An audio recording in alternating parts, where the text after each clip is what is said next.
FREEDMENS Town, Texas AP, when Afghanistan War veteran Joseph Smith saw NFL players take a knee and raise a fist during the playing of the national anthem last month. He wasn't offended, he was proud. Where some saw it as disrespectful, he saw it as patriotic. It's not an insult against the flag.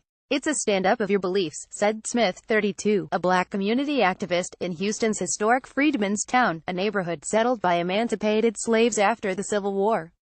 A silent protest against police brutality, started last year by then San Francisco 49ers quarterback Colin Kaepernick, has evolved into a statement about patriotism and the nation's symbols, drawing some heated responses, including from President Donald Trump, who referred to an NFL player making a gesture during the Star-Spangled Banner as a son of a bitch who should be fired. But for some people of color, patriotism goes beyond standing up for an anthem or a pledge and encompasses many feelings, including protest. Criticism of that expression of patriotism, they say, is sometimes cloaked in racism. By Colin Kaepernick taking a knee for the purpose that he's taking a knee for, if the president doesn't respect that, then he doesn't respect our people at all, said Jay Kane, 25, a black FREEDMENS Town resident.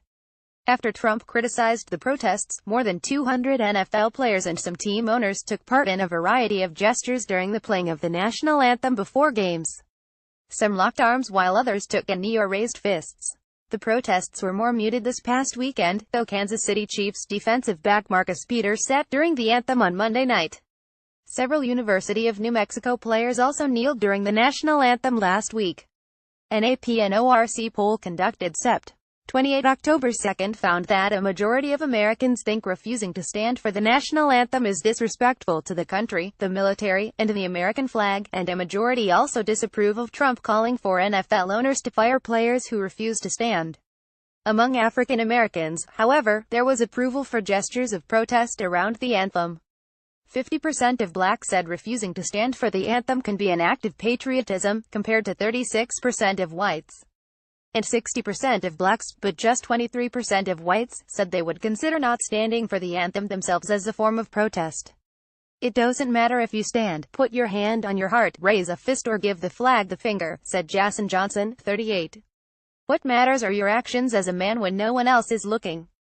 Johnson said the recent controversies won't influence his public displays of patriotism. At times, he has not stood for the Pledge of Allegiance at his daughter's elementary school events, while other times he has.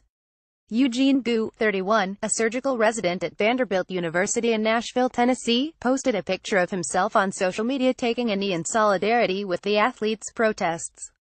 He got backlash and supportive responses. Some questioned how he, as an Asian American, could have become a doctor if America was so racist. Others went as far as telling him to leave the country. The response I got is something that a lot of minorities get, said Gu, who is American-born of Chinese and Korean descent. There have been many examples of diverse patriotic expressions. Earlier this month, the school board in Las Cruces, New Mexico, announced that the Pledge of Allegiance would be recited in both English and Spanish at all school board meetings, since the school district has a number of Spanish-speaking students.